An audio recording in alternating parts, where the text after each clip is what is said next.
예, 안녕하세요. 오늘 유치이탈자 모더레이터를 맡은 인기 영화 감독 강윤성입니다. 반갑습니다. 예, 충무로 영화제는 DGK 한국영화감독조합과 중구문화재단이 공동 주최하고 서울특별시, 서울중구 CJ문화재단이 후원하는 2022년 충무로 영화제 감독주간, 감독이 감독에게 묻는다. 오늘 섹션은 유체이탈자를 할 거고요. 오늘 앞서 소개해드렸듯이 유체이탈자의 윤재근 감독님과 박영호 배우님 나오셨습니다. 박수. 네, 안녕하십니까. 유체이탈자를 감독한 윤재근입니다. 보니까 스태프분이 더 많으신 것 같기도 한데 일반 관객분 계세요? 일반 관객분들도 계시는군요. 다 영화를 보고 오신 건가요? 네, 알겠습니다. 그러면 뭐 스포일러를 하든 말든 관계가 없는 거죠? 예, 알겠습니다. 와주셔서 감사합니다. 예, 안녕하세요. 저는 유체이탈자에서 박 실장이었죠. 하도 오래돼서 박 실장으로 출연했던 박용우입니다. 반갑습니다. 먼저 아까도 말씀드렸지만 얼마 전에 있었던 그 사고에 대해서 참 심심한 조의를 표하고 애도를 표합니다. 또 뜻깊은 자리에 초대를 해주셔서 너무 감사합니다. 반갑습니다. 네, 안 그래도 저희가 오늘 엊그저께 있었던 이태원 참사 때문에 행사가 진행될 수 있나라는 생각을 좀 했었었는데 어찌 됐든 뭐 좀 저희도 이제 좀 조용한 분위기 속에서 행사를 진행하는 게 나을 것 같아서 진행을 차분하게 하는 방향으로 너무 웃고 떠들지 않고 그렇게 진행을 하겠습니다. 네. 저는 사실 이 영화를 감독님 이게 영화가 언제 제작이 됐었죠? 제가 크랭크인을 한 건 2019년 1월 15일이었고요. 2019년 19년 1월 15일이었고 크랭크 업이 된 건 2019년 여름쯤이었죠. 예, 그래서 원래는 2019년 말이나 2020년 초에 개봉을 할 계획이었는데 이제 바로 그때 코로나가 생기면서 계속 딜레이돼서 작년 11월에 개봉을 했습니다. 그래서 저는 이 영화를 사실 제작사랑 친분이 있어가지고 편집본을 그 비디오로 먼저 봤는데 제가 다 보고 난 다음에 진짜 그런 얘기를 했습니다. 야, 이 제작사가 이제 저랑 같이 또 범죄도시도 만들고 뭐 최종병기 활이랑 뭐 여러 가지 이렇게 장르 영화들을 만든 회사인데, 야 진짜 너희 회사는 장르 영화의 명가라고 이름을 붙여도 되겠다. 너무 잘 만들었다.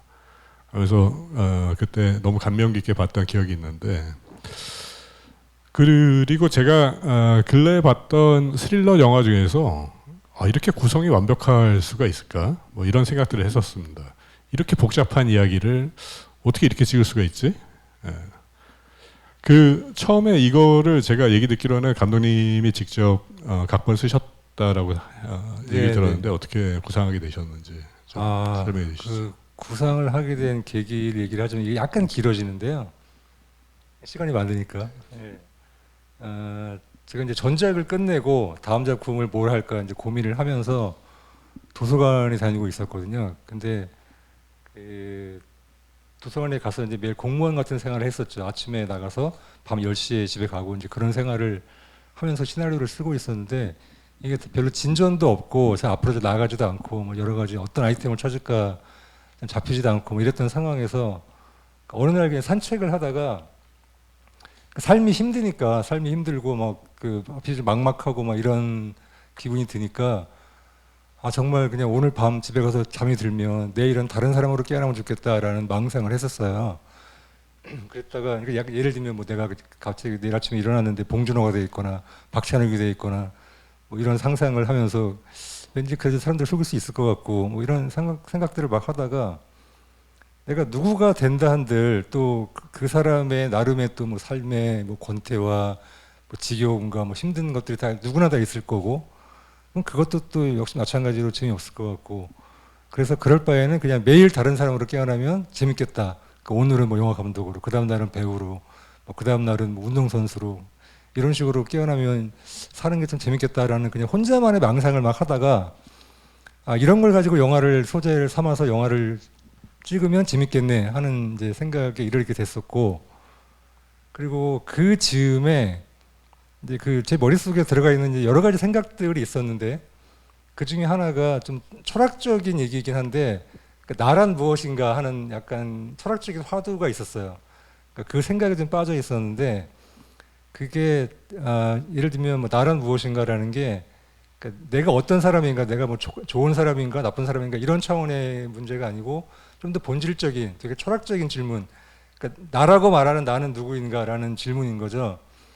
그래서 예를 들면 뭐 SF 영화 같은 데서 되게 많이 다루어져 있는 주제인데 내 뇌를 빼서 다른 사람 몸에다가 넣으면 그게 나인지 아니면 아직도 내가 나인지 어느 게 나인지 하는 그 좀 그런 좀 화두가 생기게 되잖아요. 뭐 그런 차원에서의 나란 무엇인가, 몸이 나인지 기억이 나인지 뭐 영혼이 있다면 영혼이 나인지 나란 무엇일까라는 그런 생각들이 빠져있던 시절이었어서 또 그 생각을 이 소재에 담으면 잘 버무릴 수 있을 것 같다는 생각을 해서 그런 이야기도 같이 넣고 하면서 이 시나리오를 쓰게 됐던 것 같아요. 그러면은 이제 본격적으로 시나리오 쓰셔가지고 완성하시는데 시간이 얼마나 걸리신 거였죠? 사실 이 시나리오를 이제 그런 생각을 딱 한 다음에 시나리오를 쓰려고 안동에 있는 절에 내려갔어요. 안동에 있는 절에 가서 3달 동안 있으면서 시나리오를 다 썼어요.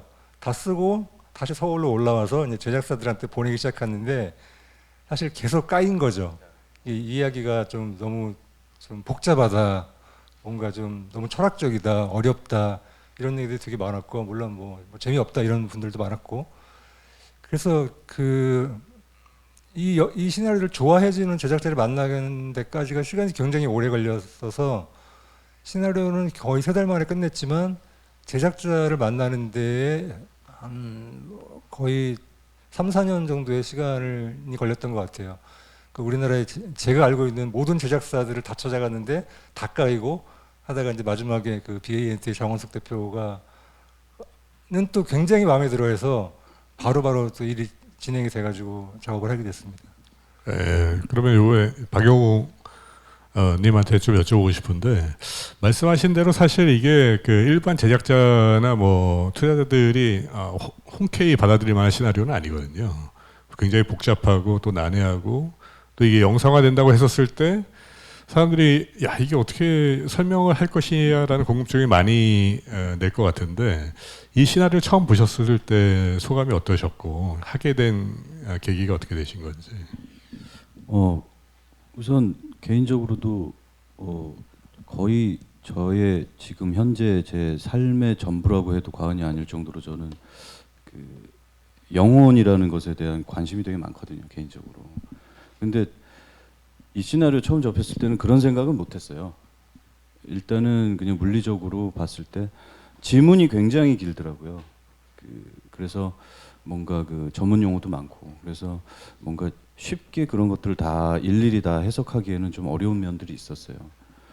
그래서 일단은 그냥 그냥 설명할 수는 없지만 느낌상으로는 굉장히 성의 있는 시나리오인데 이거를 다 머릿속으로 이렇게 뭔가 연상으로 떠올리기에는 그 쉬운 시나리오는 아니라는 생각이 들어서 그 감독님을 좀 직접 만나서 좀 얘기를 나눠봐야 되겠다라고 생각을 했고, 감독님이 1차적으로 만났죠. 만났을 때 그 감독님의 어떤 눈빛이 굉장히 진지하셨고 진솔하셨고, 저를 갈망하는 어떤 그 여러 가지의 그 느낌을 받았어요. 그래서 되게 더 이게 호의 있는 마음이 생겼고, 사실은 그 본질적으로 감독님이 생각하는 이 영화의 주제나 어떤 철학적인 의미에 대해서는 사실 찍어가면서 알게 됐어요. 그러니까 한마디로 얘기하면은 이제 만났을 때 감독님에 대한 신뢰감, 그게 크지 않았을까. 미팅을 했을 때 그 진지함과 믿을 수 있겠다, 이런 사람과 같이 하면 그 성의 있는 영화는 최소한 나오겠구나라는 생각으로 접했던 것 같아요. 캐스팅하기가 너무 힘들었어요. 시나리오를 계속 보고 와서 시나리오 얘기를 좀 해보자, 불러서 얘기를 하면 그래서 나는 이제 속으로 이게 한다는 건지 안 한다는 건지 모르겠는데 계속 만나서 시나리오 얘기를 하고 그러면서 계속 이렇게 거의 한 달 정도를 저는 이제 애가 타는 불안한 마음으로 계속 만나고 그러면서 되게 힘들게 캐스팅이 됐던 그런 기억이 있어요. 아니, 저도 만약에 이 프로젝트에 제가 만약 제작자라고 한다면은 사실상 배우 캐스팅도 굉장히 힘들 것 같고 설득시키기도 쉽지가 않을 것 같고 또 투자자도 설득시키기가 쉽지가 않을 것 같다는 생각이 많이 들어요. 근데 어찌됐든 감독님이 갖고 있는 머릿속에 있는 생각이 온전히 다 글로써 해가지고 다 표현이 되면 좋은데 또 시나리오가 간결하기 때문에 그렇지가 않잖아요. 그런 면에서도 오늘 고충이 좀 많으셨을 거라는 생각이 좀 듭니다. 예, 그 본질적으로는 이제 제가 좀 전에 말씀드렸던 이제 뭔가 그러한 이야기들을 영화에 담고 싶었는데 이게 그렇다고 해서 영화가 너무 현학적이거나 교조적이거나 또 이러면 상업용으로서의 가치가 떨어지는 거고 또 그런 영화를 하고 싶지도 않았고 그래서 무엇보다 일단은 재미있는 영화를 하고 싶었고 재미있게 관객들이 영화를 보는 와중에 이제 뭔가 아까 얘기했던 그런 좀 뭐 메시지라면 메시지, 뭐 주제라면 주제를 느낄 수 있으면 좋겠다는 것이 이제 저희 목표였는데 그러다 보니까 뭔가 관객들이 쉽게 이해하고 쉽게 재미를 느낄 수 있는 점과 또 제가 이야기하고 싶어하는 어떤 부분에서의 접점을 찾아가는 게 제일 저한테는 큰 숙제였고 또 시나리오를 쓰는 과정이나 촬영을 하는 내내 뭔가의 그 접점을 계속 이렇게 만들어가는 것이 제일 어렵고도 저한테는 제일 중요했던 것 같아요. 저는 그게 구현이 굉장히 잘 됐다고 생각이 됩니다. 의사적으로. 이게 좀 솔직히 잘 됐다고 얘기하면 되게 대외적인 거짓말이고요. 저 개인적으로는 굉장히 아쉬운 부분이 많고 이게 예를 들어서 이게 뭐 5대 5의 비율을 갔으면 제일 좋았을 텐데 결과적으로 지금은 7대 3 혹은 뭐 8대 2까지 가버렸구나 하는 좀 약간 좀 저 개인적인 아쉬움은 좀 있어서 늘 뭐 다음엔 좀 더 잘해야겠다 이런 생각을 하게 되죠. 이게 아주 정답이신 게 사실 만드시는 분 입장에서는 계속 아쉬움이 남을 수밖에 없고 빈틈이 계속 보이고 그렇지만 이제 언젠가는 결과물을 해가지고 낼 수밖에 없는 거니까 굉장히 공감하는 얘기고 그 박영호 배우님은 사실 제가 예전에 정말 놀랍게 본 작품 중에 하나가 박영호 배우님 거의 데뷔작이었던 올가미였어요. 그래서 그때 어머니한테 이렇게 알몸으로 씻기는 장면 있잖아요. 그건 진짜 잊혀지지가 않더라고요. 그리고 저는 되게 또 재밌게 본 게 이제 달콤살벌한 연인이었었는데 이번 작품에서는 이제 악역으로 나오시잖아요. 악역에 대한 초반에 이제 좀 어떤 갈망이 있었습니까? 아니면은 어떤 뭐 목표 같은 게 있었었나요? 하시면서.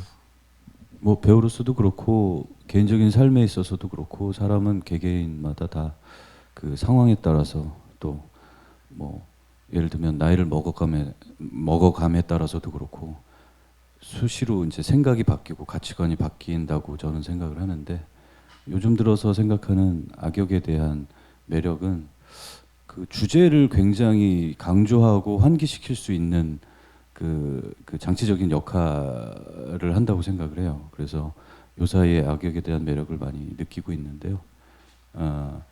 이번 그 유체 이탈자를 통해서도 그런 매력을 많이 느꼈다고 생각을 하고 요즘에 저는 배우로서는 개인적으로 그 액션보다는 리액션에 대한 매력을 요새 많이 느끼고 있는 편이거든요.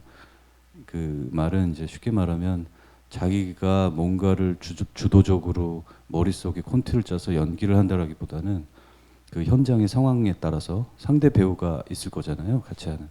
그 배우가 어떤 대사를 하고 어떤 호흡을 하고 어떤 액션을 취하느냐에 따라서 그 받아들이는 리액션이 달라질 수 있거든요. 그런 것에 대한 매력을 요새 연기하면서 많이 느끼고 있어요.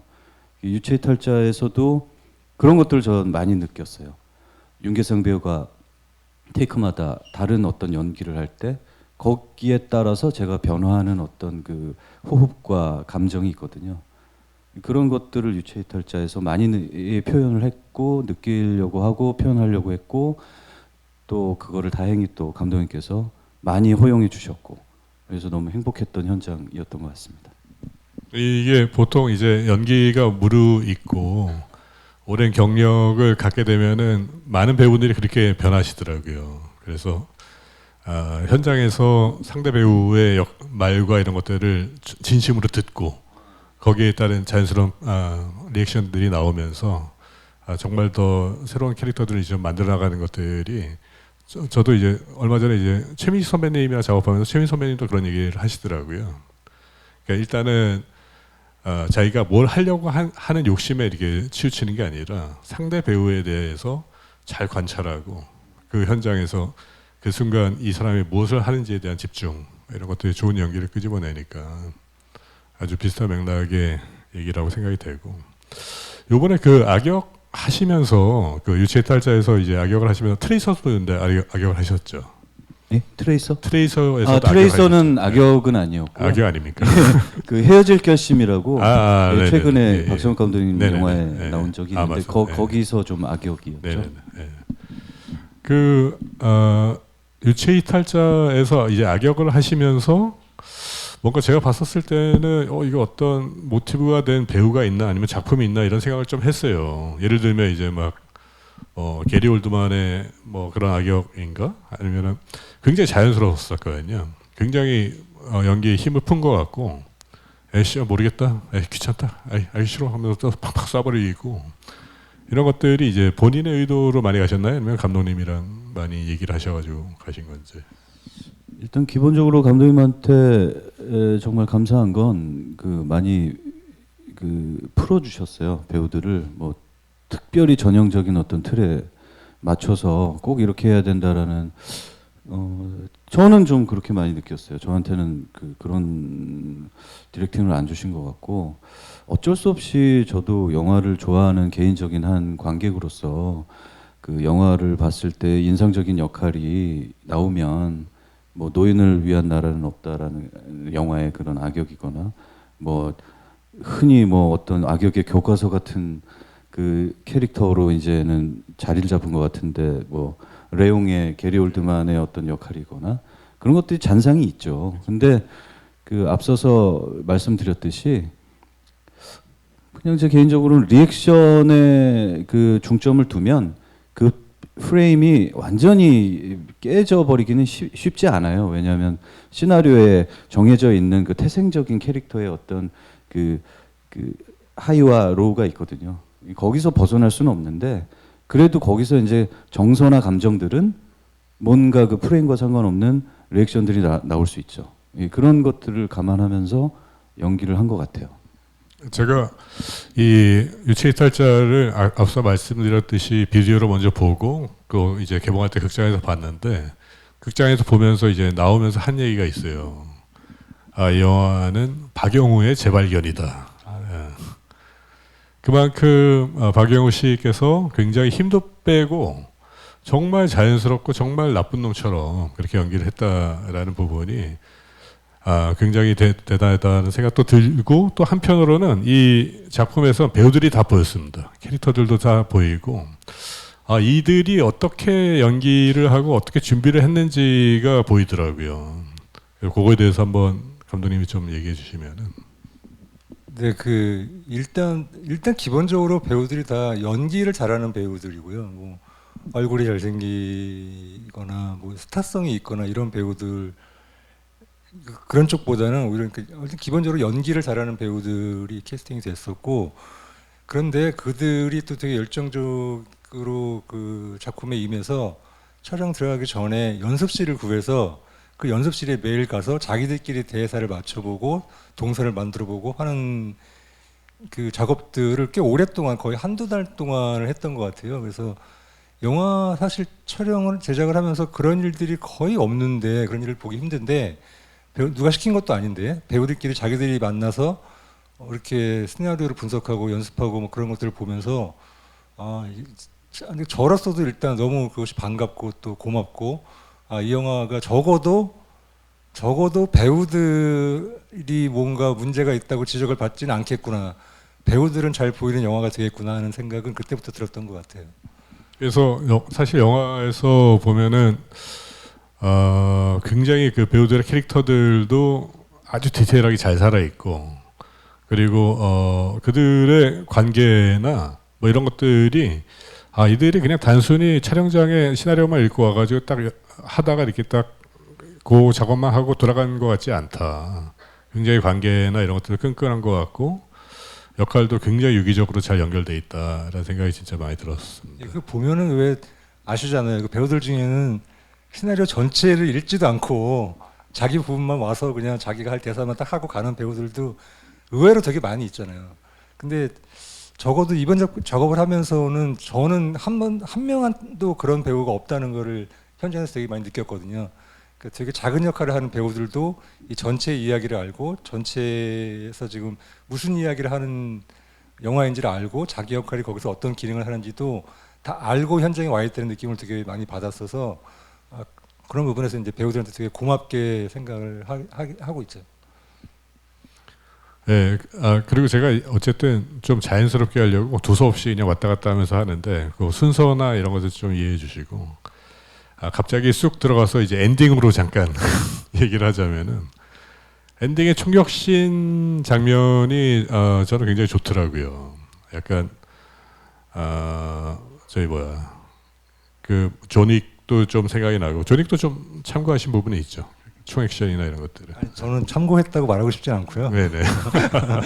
무의식 중에 뭔가 들어와 있을 수는 있죠. 맞아, 그것까지 맞아. 부정하는 건 아닌데. 네.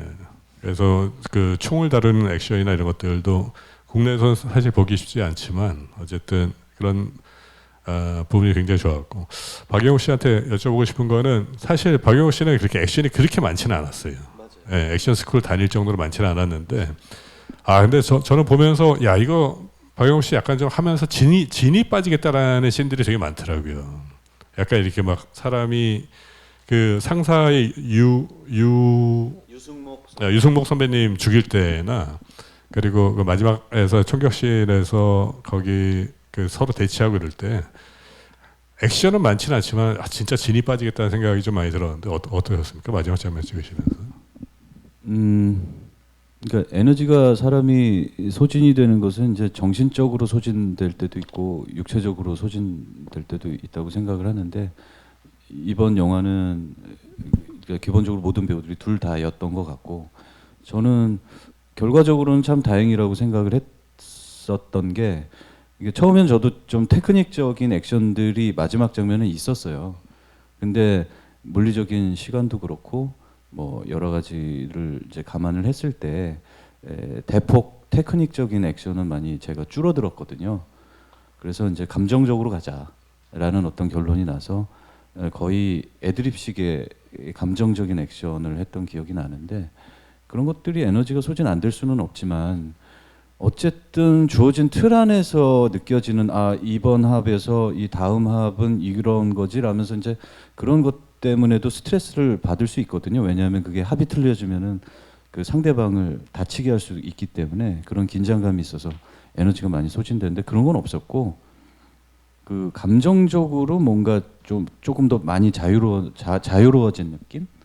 그런 것들에서 느껴지는 기분 좋은 소진됨 그런 것들을 많이 느꼈던 것 같아요. 그 제가 얘기 듣기로는 액션씬 그거 찍을 때 조금 뭐 윤기상 배우도 좀 몸이 안 좋고 다치고 그랬다고 하는데 혹시 촬영하시면서 좀 그런 다치신 분들이나 이런 힘든 분들이 있으셨나요? 예, 그 원래는 이제 마지막에 윤계상 배우와 또 박영호 배우가 하는 그 마지막 그 액션 씬도 좀 더 지금 얘기한 것처럼 좀 더 분량이 많고 기술적인 테크닉도 많이 들어가야 되는 장면으로 디자인을 했었는데 그 전에 윤계상 배우 장면을 찍을 때 그 지금 영화를 다 보셨겠지만 복도씬에서 이제 그 수많은 사람들과 그 아까 같이 그 조닉 같은 액션을 하는 그 장면을 찍을 때 그게 되게 테이크가 길거든요. 그러니까 그 한 테이크 안에서 여러 합을 그러니까 뭐 쏘고 때리고 맞고 구르고 하는 것들도 한 번에 쭉 이어서 가야 되는 롱 테이크 액션 씬들이어서 배우가 되게 힘들어 했었어요. 아무래도 이제 배우를 거의 갈아 넣어서 만드는 씬이 될 수밖에 없으니까. 근데 그게 또 테이크가 계속 이렇게 길어지고 그 10테이크, 15테이크, 20테이크 이렇게 가면 배우가 정말 이제 뭐 탈진을 한 상태까지 되는데 아니, 액션씬은 20테이크를 가셨다고요? 정말 나쁜 감독이네. 아니 근데 또 농담입니다. 윤계상 배우도 힘들단 말을 안 해요.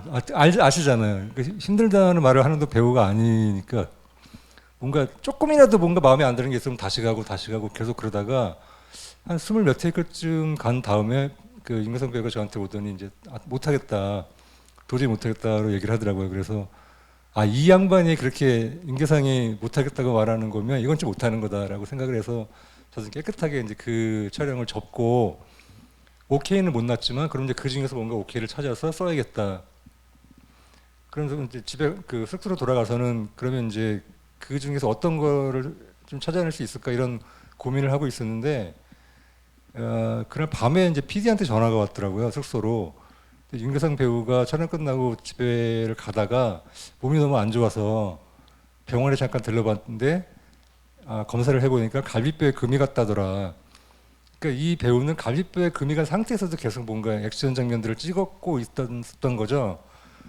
그래서 와, 이제 다 난리가 났죠, 제작팀에서. 그래서 어쨌든 앞으로 남은 액션 씬들도 못 찍게 생겼고, 또 배우도 더 이상 뭐 이렇게 큰 어떤 동작이 있는 장면을 못 찍게 생겼고, 그래서 무술 감독님이랑 이제 다시 만나갖고 액션 디자인을 다시 짜야 되고 어떻게 할까 이제 고민을 하고 있었는데, 그 다음 날 촬영장에 윤계상 배우가 오더니 어제 찍다가 못 찍은 거 다시 찍자 그러더라고요. 그래서 제정신이냐, 갈비뼈에 금이 갔다면서 뭘 다시 찍냐 뭐 그러고 있는데, 자기 진통제 먹고 왔다고, 약 먹고 왔다고, 약효 떨어지기 전에 빨리 찍자. 그렇게 해가지고 또 다시 찍었어요, 그거를. 그래서 지금 영화 속에 들어가 있는 거는 그런 상태에서 약간 진통제를 먹고 그 역효가 떨어지기 전에 뭔가 찍어야 되는 강박 속에서 약간 눈이 풀린 상태에서 찍게 된 장면이 지금 영화 속에 들어가 있는 거고요.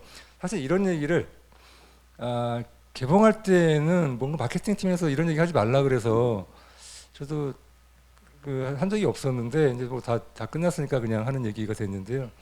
그런 식으로 배우들이, 절대 제가 강요한 게 아니고 배우들이 되게 이 장면들에 욕심을 냈었고, 그래서 오히려 제가 말리고 뭐 그랬던 기억이 있어요.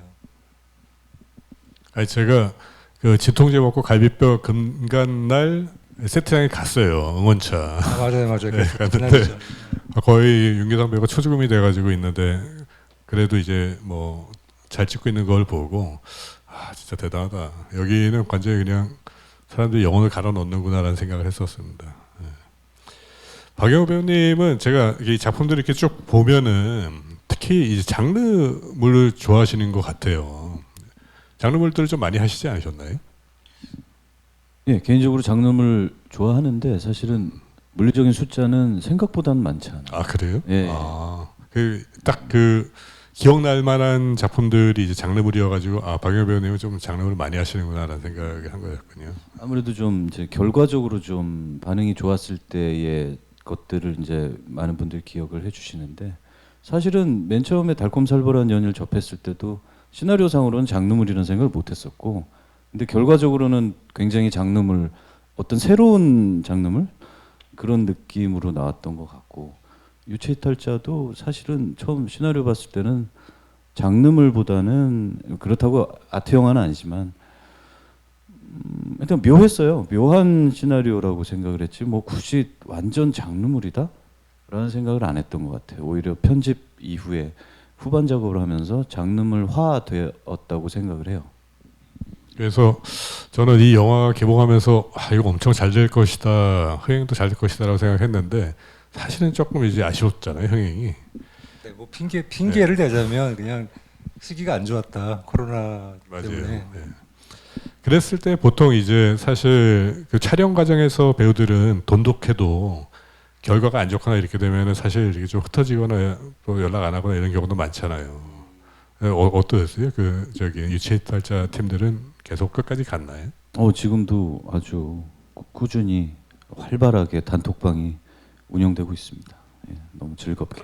가끔가다 이제 좀 회식도 하시고 그러죠. 그럼요. 네. 예, 맛있는 거 먹고 네. 서로 뭐 안부 묻고. 예. 이게 그 작품을 정말 그 혼신을 다 바쳐가지고 참여하는 배우들은 그 관계가 되게 오래가고, 그리고 또 정말 형제같이 가족같이 이렇게 변하는 경우들이 좀 있는 것 같더라고요. 유체이탈자도 그런 작품 중에 하나라는 생각이 좀 듭니다. 그리고 또 이제 감독님한테 한 가지 더 여쭤보고 싶은 거는, 촬영 감독 감독님과 호흡이 어떠셨습니까? 그 이성재 촬영 감독님은 일단 기본적으로 그분 자체가 되게 말하자면 양반이세요. 되게 점잖으신 분이고 그러니까 현장에서 큰 소리를 딱 한 번 낸 적이 있구나. 참고로 이제 이성재 촬영 감독님은 추격자, 황해 이런 작품들을 하셨던 감독님이시고, 예, 그래서 되게 와일드한 장르물들을 많이 찍으셨던 분인데 의외로 되게 소녀적인 감성도 있으시고 기본적으로 되게 차분하신 분이고 그래서 현장이 뭐 막 그렇게 바쁘게 막 소리 지르고 막 그러면서 돌아가는 현장이 아니고 조용조용하게 근데 아무런 문제 없이 그렇게 굴러갔던 현장 같고 저는 촬영 감독님이 너무 제가 이렇게 믿고 좀 기댈 수 있는 근데 제가 뭔가 헷갈리거나 잘 모르겠거나 이러면 항상 촬영 감독님한테 이거 어떻게 했으면 좋겠냐고 물어보고 그분이 뭔가 대답을 해주면 그거를 절대적으로 신뢰할 수 있는 그런 느낌을 갖고 촬영을 했던 것 같아요. 그리고 영화가 사실 이제 액션이 많고 한 거에 반해서 굉장히 스테디하잖아요. 안정적으로 가잖아요. 보니까 이제 스테디캠도 많이 쓰고 또 화장실 씬이 저는 되게 인상적이었어요. 윤계상 얼굴이 이제 박영호 씨 얼굴로 바뀌면서 하는 게 구성을 기가 막히겠다. 야, 이 컷 하나가 모든 걸 다 설명해 주는데라는 생각이 들었었는데 그런 식의 그런 전체적인 안정감을 주는 컨셉을 잡는 거는 서로 논의가 된 건가요? 아니면 뭐 이렇게 하시다가 이렇게 작업이 된 건가요? 네, 기본적으로 이런 거죠. 예를 들어서 화장실 씬 같은 경우에도 저는 촬영 감독님한테는 이게 뭔가 그냥 커트를 끊지 말고 그냥 한 커트 안에서 다 보여주면 좋겠다. 화장실에 들어와서 또 다른 칸 안에는 누군가 사람이 있고 다시 이제 또 그 박영호의 모습이 윤계상으로 바뀌고 이런 여러 과정들이 그냥 한 테이크 안에서 다 보여주면 좋겠다라는 말만 전해드리면 촬영 감독님이 그걸 위해서 필요한 세트 디자인을 다 하시고 그 세트에 맞게 또 카메라의 동선을 다 짜시고 미리 그걸 리허설을 다 해보시고 하시면서 그것 때문에 굉장히 고민을 많이 하시는 걸 저도 봤거든요. 그 칠판에 이제 이게 그려가면서 화장실이 어떤 모양이어야 하는지, 그러면 카메라를 어떻게 움직여야 되는지, 인물들의 동선은 어떻게 되는지를 그런 디테일한 것들을 이제 촬영 감독님이 짜서 만들어내신 뭐 그런 식으로 전개가 됐던 것 같아요. 그러니까 그 외 다른 부분들도 저는 여기에서의 분위기는 뭔가 카메라가 계속 움직이면서 인물을 따라가는 느낌이 좋겠다. 혹은 뭐 좀 여기는 좀 정적으로 차분하게 있으면 좋겠다. 이런 좀 계략적인 말씀을 좀 이렇게 드리면 그거를 위해서 촬영 감독님이 제일 적합한, 제일 적절한 뭔가 동선을 만드시고 뭐 그렇게 진행이 됐던 것 같아요. 또 이 이야기를 이제 여러분도 영화를 보셨겠지만 사실 이제 설명하기가 쉽지가 않은 부분 중에 하나는 배우 윤계상이 나왔을 때 그 사람이 다른 사람이다라는 거를 묘사를 해줘야 되는데 그거에 대한 묘사로 거울 반사나 유리창 반사나 이런 것들 많이 쓰셨거든요.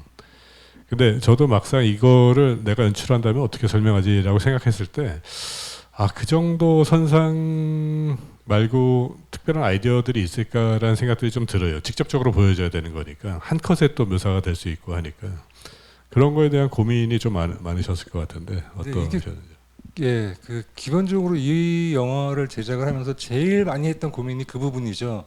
이렇게 유체스트에 돼서 다른 사람 몸에 들어가는 상황들을 관객들한테 어떻게 보여줄 것인가, 관객들이 어떻게 헷갈리지 않고 이해하기 쉽게 좀 따라갈 수 있도록 보여줄 것인가가 제일 많이 고민했던 부분이고, 그 방법적인 뭐 여러 가지가 있을 수가 있죠. 선택에 따라서.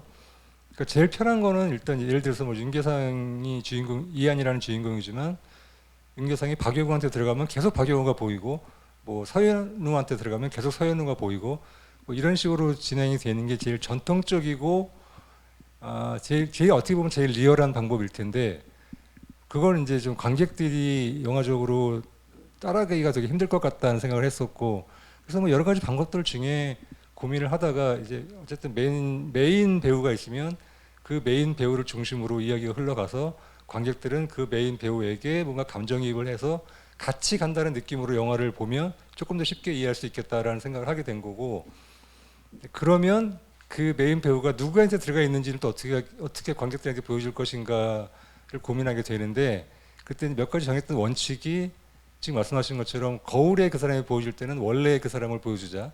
그리고 다른 사람의 POV로 다른 사람의 시선으로 보였을 때는 또 원래 그 사람을 보여주자. 그리고 뭔가 이야기의 맥락상 지금 이 사람이 윤계상이 누구한테 들어가 있는지를 정확하게 인식시켜줄 필요가 있는 장면에서는 또 그 사람을 보여주자. 이런 몇 가지 원칙들을 가지고 진행을 했고요. 근데 이제 그거를 사실은 촬영을 하기 전에, 그러니까 편집이 다 되기 전에는 어떤 부분에서 관객들이 이게 지금 누구한테 들어가 있는 거야를 궁금해 할지, 혹은 뭐 어느 부분에서 헷갈려 할지를 정확하게 파악하기는 쉽지가 않았어요. 촬영을 하는 당시에는. 그래서 일단은 다 찍었어요. 그러니까 예를 들어서 윤계상이 박용호한테 들어가 있으면 박용호한테 들어간 윤계상의 모습을 다 찍고, 그 다음에 윤계상이 빠지고 같은 장면을 같은 카메라 워크로 같은 배우의 동선으로 박용호가 들어가서 또 다 찍고, 이런 식으로 거의 모든 그 윤계상의 유체설이 되어 있는 상태에는 거의 모든 커트들을 다 윤계상이 한번 찍고 원래 그 배우가 한번 찍고, 이런 식으로 2번씩 다 촬영을 해가지고 편집을 할 때는 그러니까 어느 게 가장 적절하게 보기 좋은가를 계속 그렇게 경우의 수를 따지면서 그렇게 편집을 해 나간 그런 경험이었죠. 아무래도 편집에 공이 좀 많이 들으셨을 것 같다는 생각이 듭니다. 네, 편집에 그래서 뭔가 정해진 답이 딱 있는 것이 아니었기 때문에 보통은 이제 뭐 시나리오를 놓고 시나리오대로 편집을 했다가 거기서 뭐 뺄 것도 빼고 넣고 하면 되는데, 이 경우에는 너무나 많은 경우의 수가 있었기 때문에 편집 기간이 되게 오래 걸렸던 것 같아요. 그리고 아까 사전에 말씀드린 것처럼 저는 사실 2번째 극장에서 이제 보면서 야 이거는 박용호의 재발견이다라는 얘기를 하고, 제가 비슷한 얘기를 한 번 또 한 적이 있어요. 신세계란 영화를 보고 야 이건 박성웅의 재발견인데라고 한 적이 있었는데, 그런 멘트를 던지고 나왔지만은 또 한편으로는 사실 솔직한 심정은 좀 더 막 끌어낼 수 있지 않았을까 하는 생각도 좀 들었어요. 그런 거에 대한 아쉬움은 없으셨나요? 그러니까 지금 앞서 감독님이 말씀하셨듯이 그런 어떤 이 작품의 형식에 대해서 불만은 없는데, 만약에 이게 리메이크돼서 OTT나 그런 시리즈물로 드라마화 된다면 배우로서도 그렇고 개인적으로도 조금 형식을 달리해서 그 한 인물이 그 영혼 때문에 변화가 됐을 때 그 원래 있었던 감정과 그게 혼재돼서 이 같은 사람이 아주 뜨겁고 악독한 감정도 표현을 할 수 있고, 또 굉장히 또 반대편에 여리고 되게 순박하고 또 코믹적인 감정도 같이 동시에 표현할 수 있다면 그것도 또 굉장히 재밌을 수 있겠다라는 생각을 좀 하거든요. 예. 그렇게도 만약에 리메이크가 된다면 그런 것도 한번 보고 싶어요. 말씀 잘하셨는데, 사실 이제 유채 같은 경우는 계속 일변도로 사람을 몰아가는 게 있잖아요. 사람의 감정을 계속 몰아가는 부분들이 있는데, 또 장르 영화로서 그렇게 해야 되는 부분도 있지만은, 제가 생각하기에는 사실 이제 사람이 관객이 재밌다라고 느끼는 기준은 이 감정이 오르락내리락 해야지 재밌다라고 느껴지는데, 일변도로 마치 이제 공포 영화 같은 경우가 약간 그런 것처럼, 공포 영화는 이제 소름이 끼친다, 너무 무섭다 이렇게 한다면은 그 감정 하나로 오케이가 되는데, 어떤 이런 장르물이나 이런 영화들 같은 경우에는 감정이 오르락내리락 해야지 사실 이제 웃었다 울었다 막 쫄렸다 안 쫄렸다 뭐 이렇게 해야지 사실 나중에 정말 재밌었다라고 이제 할 수가 있는 말들이 있는데, 감독님 어떠세요? 이 유채 같은 경우는 처음부터 약간 그런 디자인으로 가신 거잖아요. 처음부터 아예 그냥 쭉 일변도를 밀어버리겠다라고 하는. 네. 일단 그 박영호 배우가 맡았던 박 실장 역할은 사실은 다른 그 찍어놓은 부분들이 더 많이 있어요. 사실 편집에서 빠진 부분들이 좀 있는데, 저도 이제 그게 너무 좋은 장면들이었기 때문에 되게 아쉬운 게 큰데, 그 이야기의 전체적인 그 흐름상 어쩔 수 없이 빼긴 했지만 너무 아쉬운 부분들이 많아서 하여튼 뭐 그런 부분들이 있었고요. 그 지금 말씀하신 그 영화적 재미를 위해서 제가 생각했던 거는, 이게 그 영화를 관객들이 볼 때 뭐 여러 가지 태도나 관점에서 보게 되지만, 저는 이 영화를 보는 관객들이 뭔가 이 배우, 그러니까 주인공과 같이 체험한다는 느낌으로, 같이 따라다닌다는 느낌으로 보아줬으면 좋겠다는 생각을 했거든요. 그렇게 멀찌감치도 없고 무슨 일이 일어나는지 보자 뭐 이런 느낌이 아니고, 내가 그 상황이 됐다면, 내가 지금 윤계상이 됐다면, 내가 혹 뭐 그 옆에 같이 다닌다면 하는 느낌으로 같이 이렇게 체험하는 듯한 느낌을 받았으면 좋겠다 해서 그런 식으로 구성을 했던 것 같고, 또 되도록이면 이제 그 윤계상 중심으로 이야기를 또 끌고 갈 수밖에 없었고, 그랬던 것 같아요. 그래서 뭔가 좀 1인칭 시점의 영화를 좀 하고 싶었던 것 같아요. 그래서 영화 전반적으로 어쨌든 최종 빌런은 박영호 씨였었어요. 근데 박영호 씨가 이제 중간중간에 좀 쪼아주는 장면, 야, 너 도대체 누구야? 하면서 그 저기 밀폐된 공간 안에서 너 도대체 누구야? 하면서 쪼아 붙이는데, 그때 상대 역은 윤계상이지만 상대 역은 홍기준이었었고, 근데 이게 주저주저하다가 얘 이름이 뭐야? 물어봐. 뭐 이런 부분들.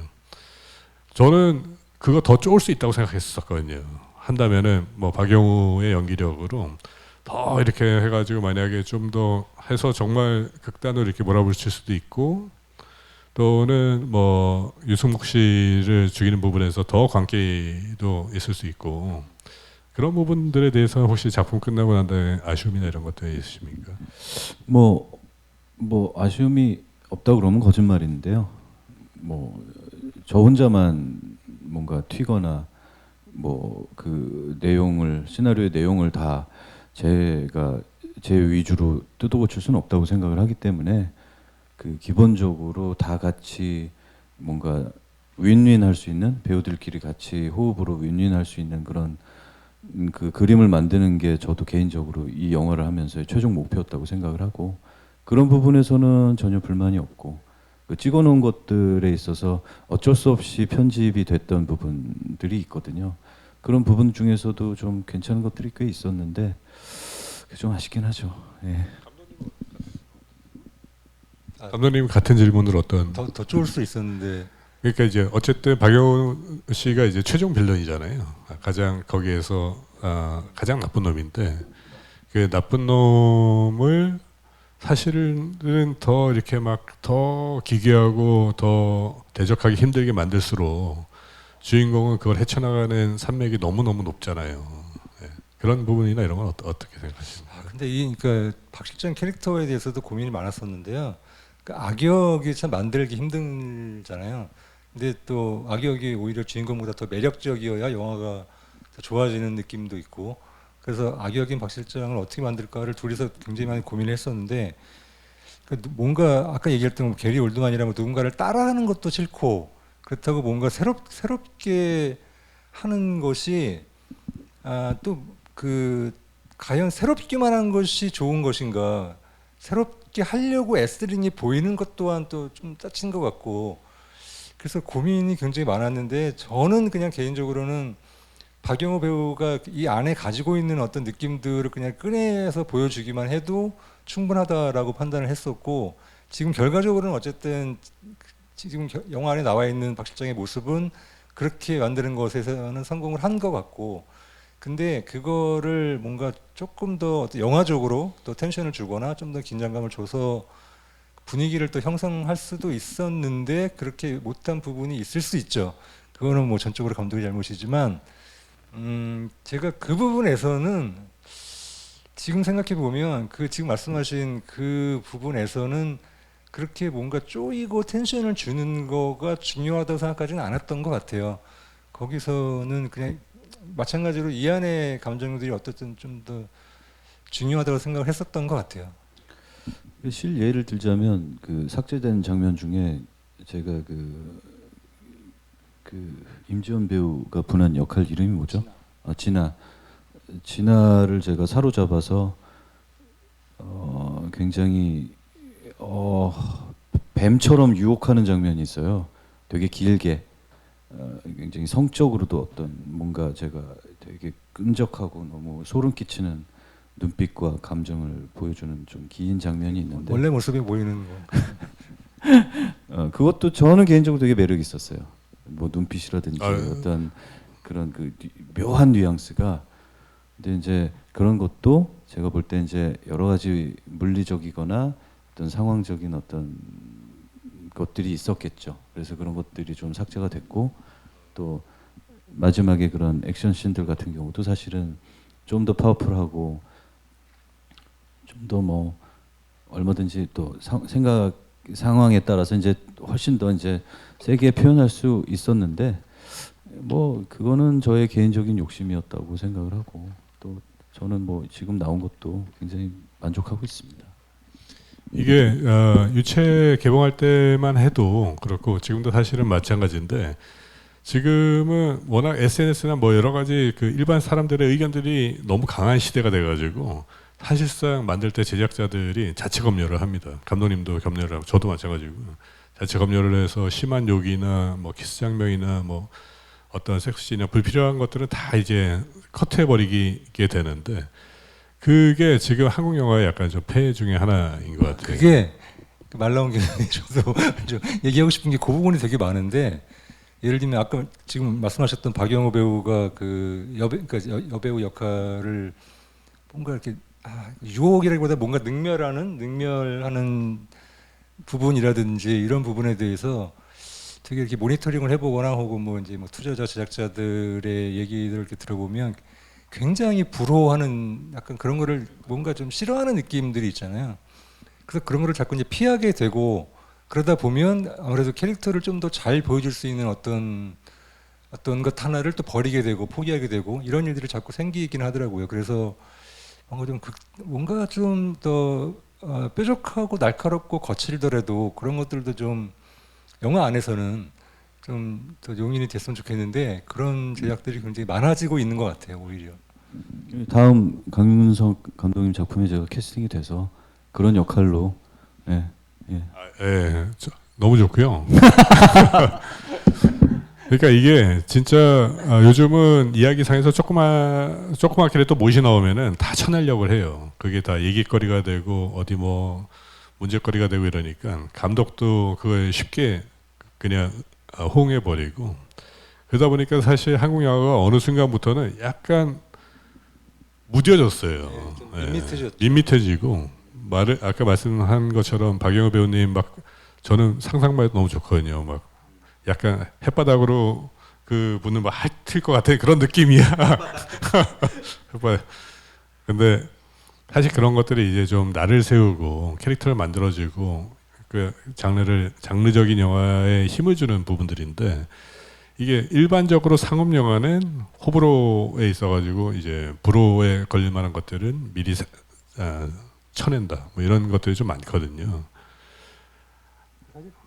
우리끼리의 자체 검열 같은 거죠. 이제 그런 것들이 조금 더 오히려 시간이 지나면서 더 좀 더 많아지고 힘들어지는 느낌들을 많이 받게 되더라고요. 오히려 예전보다도 더 그러니까 뭐 이걸 거창하게 창작의 자유로운 창작의 자유가 오히려 더 이 안에서 우리끼리 만들어 놓은 벽으로 더 커지고 있는 듯한 느낌을 받을 때가 있어요.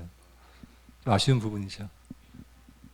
한국 영화가 사실 장르적으로 이제 좀 잘 나서기 위해서는 우리 스스로 맡고 있는 그런 좀 뭐랄까 규칙이나 이제 뭐 우리 스스로 만들어 놓은 테두리가 있거든요. 그 테두리 좀 벗어나야 되는데 정말 여담이지만은 저 얼마 전에 늑대사냥이라는 영화 보고 완전히 깜짝 놀랐습니다.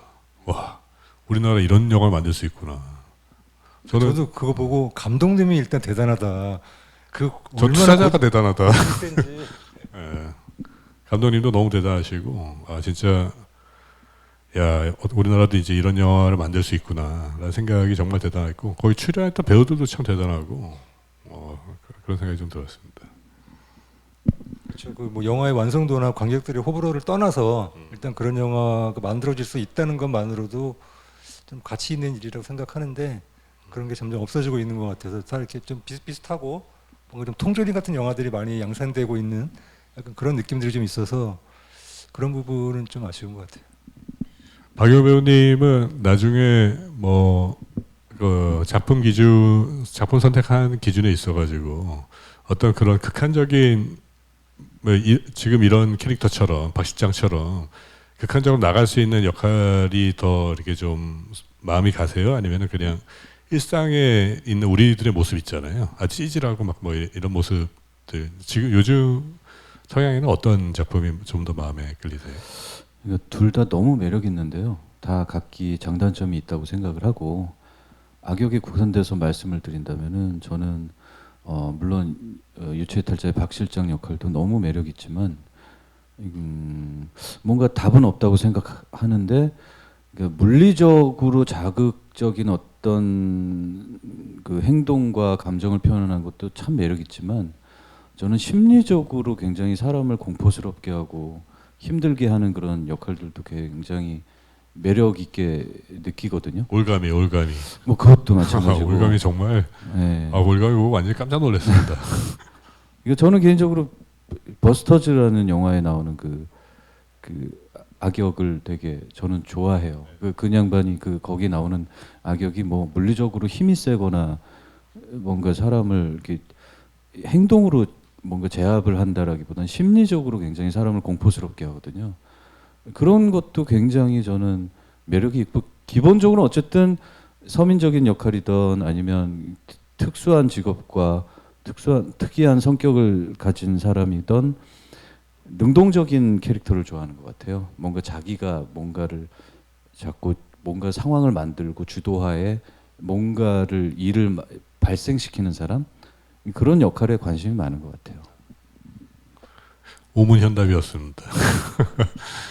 원래 사실 뭐 그때그때마다 사람 마음이 또 바뀌고 이러는데 확실히 박영호 배우님은 좀 연륜이 있으시고 또 이쪽 계통에서 오랫동안 작업을 하시니까 생각이 굉장히 잘 정리가 되어 계시네요. 감독님 지금 뭐 이제 조금 약간 제가 준비한 질문들은 거의 다 이제 바닥에 나가고 있는 실정에서 근황 토크를 살짝 좀 해볼까 하는데 그 전에 잠깐 Q&A를 한번 좀 받아볼까요? 혹시 유체 이탈자를 보시고 감독님과 박영호 배우님한테 이제 좀 궁금하신 것들 있으면은 알려주시면은 마이크를 갖다 드리겠습니다. 뭐 욕을 하셔도 괜찮고요.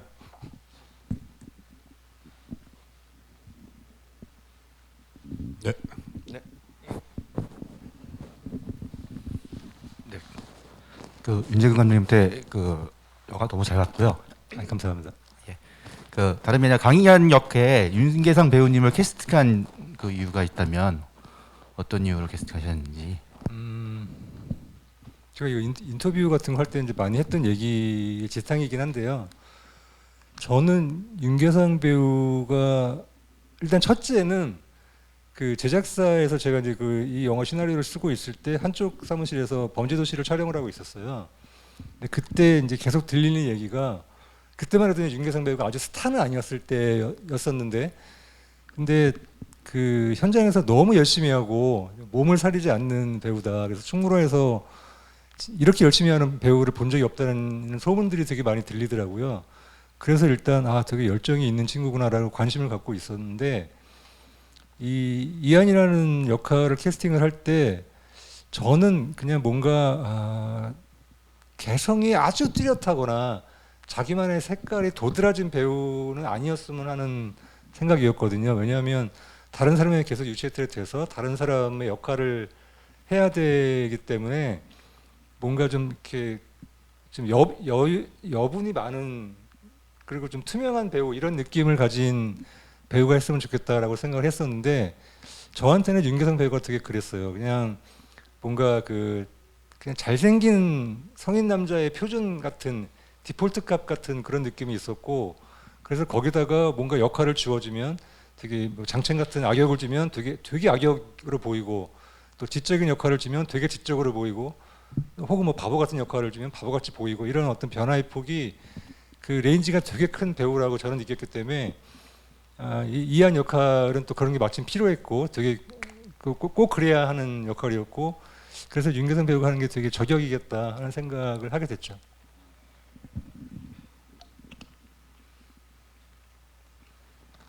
저는 왜 캐스팅하셨어요?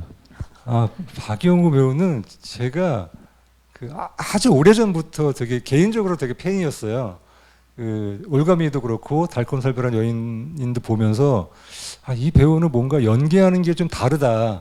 그러니까 다른 배우들하고 연기의 톤이나 연기의 결이 뭔가 좀 다른 느낌을 저는 되게 많이 받았었고, 근데 그 좀 다른 부분들을 저는 되게 개인적으로 되게 좋아했었고, 그래서 언젠가 내가 영화를 하게 되면 어떤 역할이 좋은 역할이 있으면 박영호 배우랑 꼭 한번 작업을 해보고 싶다는 생각을 되게 오랫동안 해왔었고, 그러다가 이제 그 유채 탈자의 캐스팅을 시작하면서 이 악역이 하나 있는데 이 악역은 박영호 배우한테 주면 좋겠다고 생각을 한 것도, 박영호 배우가 악역을 뭔가 본격적인 악역을 한 거는 좀 본 기억이 없어서 이 역할을 줘서 박영호가 악역하는 모습을 좀 내가 좀 보고 싶다라는 생각이 되게 컸던 것 같아요. 감사합니다. 다음 컷도 저랑. 물론이죠. 저 영광이죠. 예. 또 다른 분 질문 있으면. 뭐 영화를 봤는데 이건 아니지 않냐, 뭐 이런 말씀도 괜찮습니다. 네. 안녕하세요. 저 박영우 배우님 팬이라 여기 왔었고 여기 왔고 그 유체이탈자도 거의 서너 번 봤었는데 이 편집된 부분은 혹시 볼 수 없는지. 근데 사실 저는 계획이 있었어요.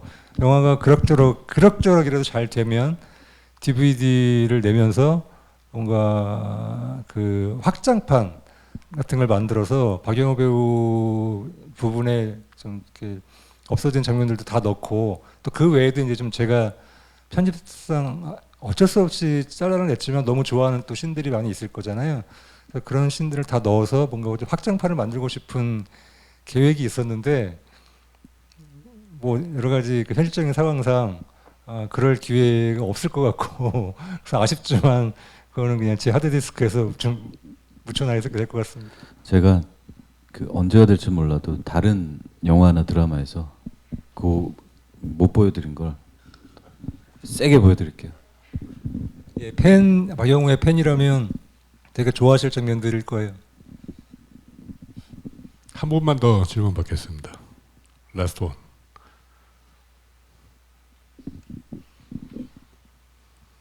여기 혹시 영화 스텝이나 이제 관계자분 계십니까?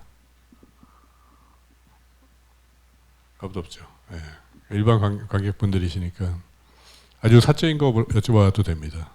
혹은 뭐 그 강윤사 감독님한테 궁금한 거 여쭤봐도 됩니다. 저는 두 감독님한테 여쭤보고 싶은 게 있는데요. 정말 그 영화를 포기하고 싶을 때가 있으셨을 것 같은데 그때 어떻게 극복을 하셨는지, 그리고 그때를 어떻게 견디시고 지금까지 오셨게 됐는지를 좀 듣고 싶습니다. 강 감독님부터. 네. 저는 사실 제가 이제 뭐 강연이나 이런 데서 많이 했던 부분인데 30살에 상업영화 데뷔기를 잡았다가 그 영화가 1년 준비하고 엎어지고, 그리고 범죄도시를 데뷔할 때까지 17년이 걸렸어요. 그러니까 너무 오랜 시간을 계속 감독 지망생으로 준비하다 엎어지고 이런 시간을 보내다 보니까 30대 때는 사실 영화를 너무 사랑하고 좋아했기 때문에 뭐 슬럼프나 이거를 한 거에 대한 후회 같은 게 전혀 없었었는데 40대가 되고 어느 정도 한 중반 정도 되고 하니까 이게 너무 힘들더라고요. 돈도 좀 벌고 해야 되는데, 근데 그거를 극복하기는 사실은 쉽지가 않았는데 여러 가지 여건들이 자연스럽게 버틸 수 있게 해줬습니다. 저희가 장사를 했는데 6년 정도 장사를 했는데 장사가 잘 됐고, 그리고 계속 조금씩 앞에 희망이 있었거든요. 이 작품을 3년 준비하고 안 되면은 또 다른 제작사에서 또 어떤 배우가 같이 뭘 하자라고 작은 희망을 던져줘요. 그러면 그 희망을 가지고 또 따라가고 이랬었는데, 범죄도시가 3년이 지나고 난 다음에 투자가 다 결렬이 됐었을 때 그때는 이제 더 이상은 돌아보지 않으려고 했었습니다. 그때 제 나이가 46이었었고 더 이상은 영화는 돌아보지 않겠다라고 돌아섰는데 우연치 않게 아주 투자가 돼버려가지고 우연치 않게 영화를 만들고 정말 운 좋게 잘 되고 이래서 지금 여기까지 온 거인데 사실상 제가 그래서 이제 강연에서 하는 얘기는 너무 이렇게 꿈을 위해 가지고 막 모든 걸 다 걸고 인생을 이렇게 살지 말라. 그렇게 해서 만약에 그 꿈이 이루어지지 않으면은 마치 내 인생이 다 망가진 것 같고 패배자 같고 그런 자괴감이 들고 이러거든요. 네, 그렇게 살지 않았으면 좋겠다라는 차원에서 포기할 줄도 알아야 된다고 생각합니다. 네. 갑자기 너무 길어져서 죄송합니다. 네. 저도 사실 데뷔를 좀 늦게 한 편이거든요. 2010년도에 데뷔를 했는데 그때가 40이 넘었을 때예요. 그러니까 사실 늦게 그때 당시에는 이제 뭐 이창동 감독 이후에 제일 나이 많은 감독 데뷔 감독이라고 얘기를 들을 만큼 그 데뷔를 늦게 했는데 그 영화를 시작을 한 게 늦었던 건 아니고 저는 초등학교 때부터 영화 감독이 꿈이었거든요. 그리고 그 이후에 학창 시절 때도 계속 단편 영화를 했었고 영화 감독이 되고 싶다는 생각을 한 번도 버린 적이 없고 다른 일을 하겠다는 생각도 한 번도 해본 적이 없었어요. 그런데도 또 인생이라는 게 쉽지가 않아서 데뷔는 되게 늦게 하게 됐고 또 지금도 영화를 작업을 이제 많이 하지는 못하고 있는 프로필이 많지는 않은 상황인데 저 같은 경우에는 제가 개인적으로 되게 좀 뭐랄까 현실적인 사람이 못 돼요. 현실적인 판단을 한다면 할 수 없는 일인 것 같거든요. 답이 안 나고 계산이 안 나오는 일이니까 이거는 뭔가 좀 몽상가 기질이 있는 사람들이 할 수밖에 없는 일이라는 생각이 좀 들고 저 역시도 뭔가 현실적인 사람이 아니어서 그냥 막연한 자신감 난 되겠지 뭐 언젠가 할 수 있겠지 이런 그냥 정말 막연한 어떤 그 확신 같은 것들이 계속 이렇게 저를 끌고 와서 여기까지 오게 된 것 같아요. 그래서 물론 제가 지금 뭐 되게 크게 성공을 하거나 이런 건 아니지만 어쨌든 제가 하고 싶은 일들을 계속 하고 있는 거는 그냥 그런 좀 되게 근거는 없지만 그냥 저 혼자서의 나는 할 수 있을 거야라는 약간 자신감 같은 것들, 확신 같은 것들 뭐 그런 것들로 버티고 있는 것 같아요. 혹시 그 감독 준비 중이신가요? 그러시군요. 예. 근데 저도 마찬가지로 강승 감독님 마찬가지로 후배들이나 뭐 감독 준비 그 두고 하는 얘기가 아니고요. 후배들이나 이제 누가 감독이 되려면 어떻게 해야 되나요? 뭘 준비해야 될까 이런 얘기를 하면 열심히 하고 꿈을 갖고 하면 될 거다 이런 말은 못 하겠어요. 그러니까 저도 제 스스로 제가 되게 운이 좋게 됐다 생각을 하기 때문에 이게 뭐 운이 누구한테나 있는 건 아니니까 그러니까 꼭 뭐 그렇다고 영화를 꼭 찍어야 되는 것도 아니고 영화운이 꼭 돼야 되는 것도 아니고 그래서 뭔가 꿈을 가지면 다 이루어진다 이런 얘기들은 좀 저는 별로 하고 싶지 않고 듣고 싶지도 않고 그냥 저 같은 경우는 그냥 좀 운이 좀 좋았다. 그리고 현실적인 사람이 아니어서 이렇게 현실의 어떤 부족함에 대해서 큰 불만을 느끼지 않고 그냥 혼자 확신에 빠져서 그렇게 살고 있다. 뭐 이렇게 말씀드릴 수 있을 것 같아요. 거기에 개인적으로 또 윤중근 감독님하고 제가 친분이 있기 때문에 첨언을 좀 드리자면 지금 멘트는 마치 감독님이 자기 인생에 대해서 어쨌든 그냥 막연하게 이렇게 몽상가 하여튼 몽상으로만 생활을 하시는 것 같은데 그렇지도 않고요. 필름 메이커스라고 아시죠? 그걸 만드신 분이에요. 네. 근데 아무에게도 얘기를 안 하세요. 그러니까 그런 만큼 이게 나누는 삶에 대해서도 굉장히 관심이 많으시고 직접적으로 뭔가 영화를 하는 사람에게 도움을 줄 수 있는 게 무엇일까라는 것을 직접적으로 행동을 하시는 분이기 때문에 그냥 무책임하게 자기 삶에 대해서 그냥 어떻게든 되겠지라는 삶을 사시는 분이 아니거든요. 그래서 만약에 거기에 대한 꿈이 있으시고 그것을 계속 지속시킬 만한 그 애정이 감정적으로 계속 있으시다면 이 두 분 말씀하신 게 저도 굉장히 공감이 되는데 그 꿈은 꿈 자체로 행복한 게 아닌가 싶습니다. 저는. 그래서 그게 혹시나 물리적으로 자기가 계획한 대로 딱 이루어지지 않았다 해도 그것은 분명한 가치가 있다고 저는 생각을 합니다. 더 첨언하자면 사실 박영호 배우님은 상업 영화나 뭐 드라마도 많이 하시지만은 또 저예산 영화에 대한 사랑이 또 남다르시잖아요. 예. 그거에 대해서 혹시나 이제 그 많은 독립 영화나 또 단편 영화를 준비하고 계신 감독님들한테 해주시고 싶은 말이 있다면. 그러니까 뭐 많은 배우분들이 그런 생각을 갖고 있다고 생각을 하고요. 사실은 왜 연기를 시작했냐, 왜 영화 감독이 되기로 했냐, 그런 본질적인 질문에 대해서 갑자기 물어보신다면은 글쎄 길게 얘기할 수 있는 부분은 없다고 생각하지만 그냥 좋아서 그게 맞는 것 같아요. 그냥 좋아서. 근데 거기에 이제 현실적으로 뭔가 돈도 벌어야 되고 남의 이목에 대해서 인기가 없으면은 제가 하고 싶은 작품도 마음대로 하지 못하니까 인기도 있어야 되겠고 또 그러려면 또 상대 배우도 좋은 배우가 붙어야 되겠고 그런 가지들이 많이 붙거든요. 현실을 살아가다 보면. 근데 그냥 굳이 얘기하자면 그냥 제 진심으로 좋아서 하는 거잖아요. 근데 그런 것들의 검열이 그래도 장르 영화 속칭 텐트폴 영화라고 하는 그런 것들에 비해서는 훨씬 더 그 저예산 영화들이 소재적으로나 그런 것들이 조금은 더 자유로울 수 있는 여러 가지 것들이 있잖아요. 그래서 그런 것들을 개인적으로 저는 언제까지 연기를 할지 몰라도 저는 너무 연기하는 게 너무 행복하니까 계속 할 거고요. 그런 의미에서 단편 영화에 있어서도 굉장히 관심이 많고 오히려 앞으로 저는 더 그럴 거라고 확신이 드는데 제가 더 정력적인 활동을 할수록 더 거기에 대한 애정과 나눔을 갖고 싶어요. 저는.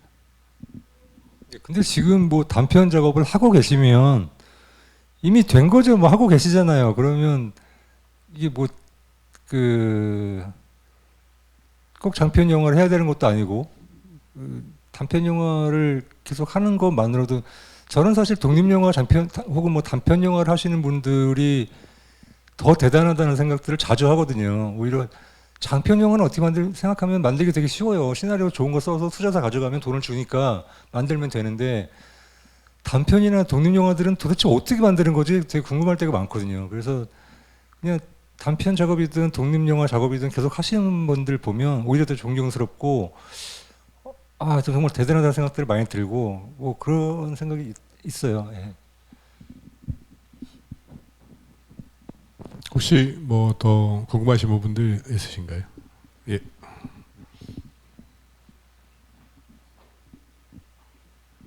네, 안녕하세요. 저는 박영우 배우님께 질문 드리겠습니다.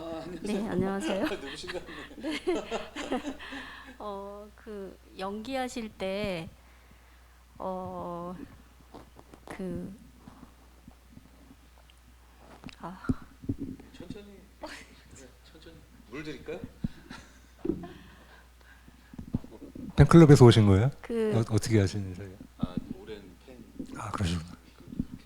에피소드나 연기하실 때 그 인상 깊었던 장면이나 씬 있으면 말씀 좀 부탁드릴게요. 이 영화에서요? 네네.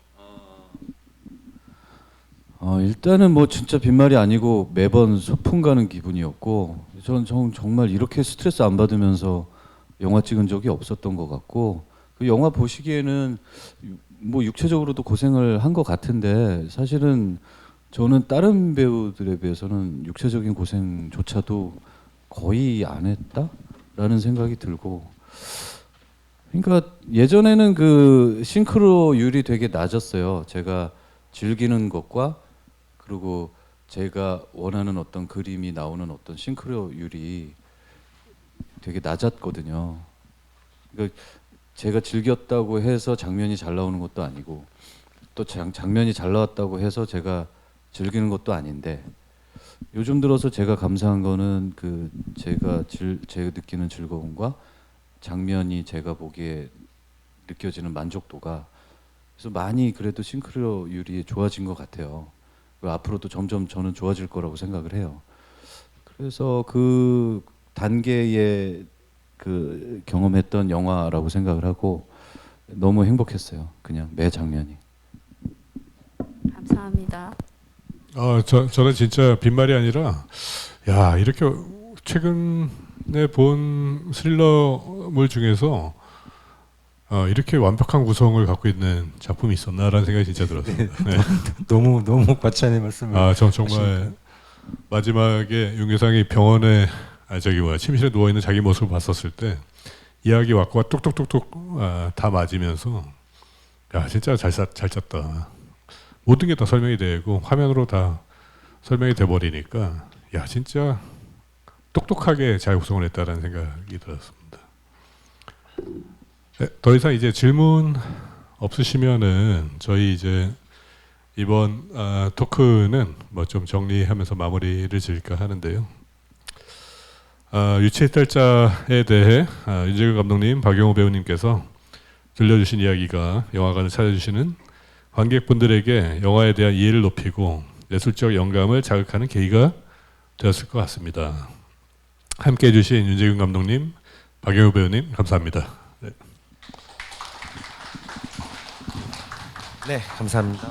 네, 오늘 진행은 오늘 진행될 감감묻은 유튜브에 업로드될 예정이니 많은 시청 부탁드리고요. 곧이어 3시 30분에 진행되는 감감묻 임신한 나무와 도깨비 프로그램에는 김동영, 박경태 감독님께서 게스트로 양형희 감독님께서 모더레이터로 참여하시니 많은 관심과 부탁드리겠습니다. 감사합니다. 감사합니다. 그리고 이거 영화 넷플릭스에 있거든요. 그 넷플릭스 가입하신 분들은 그냥 한 번씩 더 봐주시면 감사하겠습니다. 고맙습니다.